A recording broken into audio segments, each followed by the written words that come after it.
Alors, mon système d'exploitation est en polyculture élevage, bovin allaitant, limousin, naisseur, avec un système bœuf et des cultures, donc culture de blé, maïs, protéagineux, sarrasin.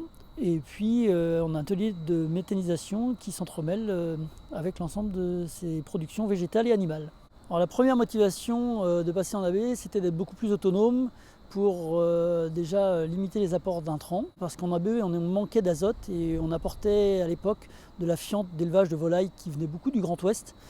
Et donc l'atelier de méthanisation a permis de devenir beaucoup plus autonome en intrants et d'arrêter ces imports extérieurs. Le but, c'est d'avoir des ateliers cohérents. Donc on a commencé par diminuer le volume de bovins allaitants. On avait un petit peu plus de grandes cultures. Donc pour réussir à avoir un bon équilibre entre la surface en grande culture et l'atelier de bovins allaitants, c'est vrai que c'est l'atelier de méthanisation qui est venu compenser. Et l'atelier de méthanisation, il a fallu qu'on glisse des cives, cultures intermédiaires à vocation énergétique, dans les cycles culturaux. On a une rotation sur une durée à peu près de 6 ans, donc avec une tête de rotation avec une prairie sous couvert de seigle, donc une prairie riche en légumineuses qui va rester pendant 2 ans ensuite, pour après suivre 3 années de culture. Et généralement en première année culturale on a un blé qui vient se positionner après le retournement de la prairie, puis une culture de printemps qui va être dans les terres irriguées du maïs, dans les terres plus sèches du sorgho ou du sarrasin, du blé noir. Et en 3e année de culture, on va avoir un mélange de métail triticale pois févrole pour revenir après à notre tête de rotation qui est la prairie sous couvert de seigle. Le seigle c'est semé avec la prairie au 15 septembre et du coup le seigle va s'exprimer et va prendre le dessus sur la prairie. Il va être du coup fauché et ensilé comme culture intermédiaire pour le méthaniseur début mai. Et puis dessous il y a la prairie riche en légumineuses qui est implantée avec une majorité de trèfle qui va du coup ensuite s'exprimer et être récoltée pour l'alimentation animale. Alors, on gère beaucoup mieux les adventices par du couvert permanent. Sur les repousses de culture, en fait, on met les bêtes à pâturer dans les cultures.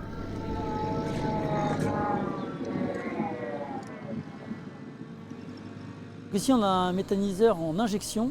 Donc on transforme le biogaz produit par le digesteur et le post-digesteur, qui est composé de 54% de méthane, qu'on va purifier et monter à 97% de méthane, pour pouvoir être ensuite injecté sur le réseau du gaz de ville de l'agglomération d'Argenton-sur-Creuse.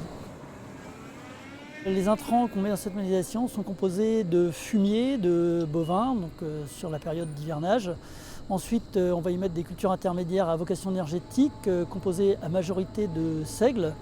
On va pouvoir mettre aussi de l'herbe, de l'ensilage d'herbe issu de prairies permanentes. On va compléter ça avec des issues de céréales qui viennent des coopératives voisines et de la ferme, et aussi des dessus de meules de bottes de paille qu'on va prébroyer avant d'être incorporés dans le méthaniseur.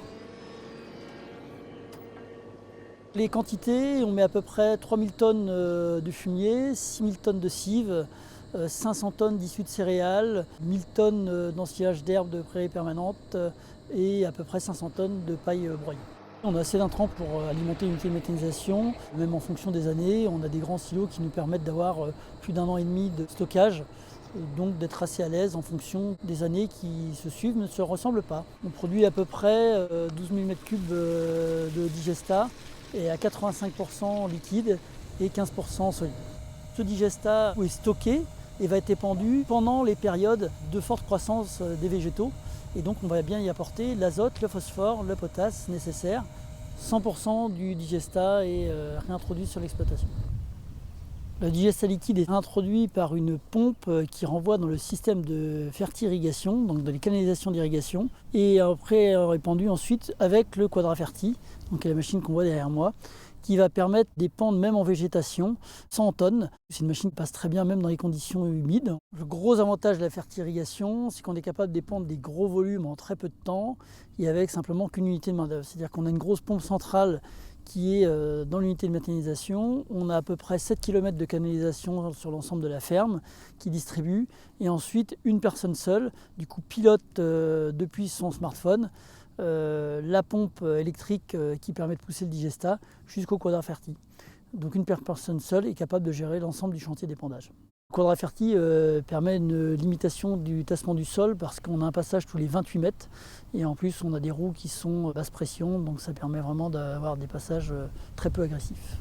Les parcelles qui sont plus éloignées de l'exploitation, qui ne bénéficient pas du système de fertirrigation, sont épandues avec une tonne à lisier avec un enfouisseur à disque. Pour le digestat solide, on l'épand avec un épandeur à table qui épand le digestat sur 24 mètres de largeur. On positionne le digestat quand la plante en a besoin, donc du coup on a une très bonne efficience du digestat. Ça évite beaucoup de pertes par volatilisation, donc on permet d'économiser beaucoup d'unités d'azote. Ça fait 5 ans qu'on est en fonctionnement et on voit que nos pH de sol commencent à remonter et ensuite on voit que nos taux de matière organique sont aussi en train d'augmenter. Ce que je recommanderais aux futurs agriculteurs qui souhaitent se lancer dans la méthanisation, c'est d'avoir des unités de méthanisation proportionnées à leur exploitation et en cohérence avec l'ensemble de leur système d'exploitation.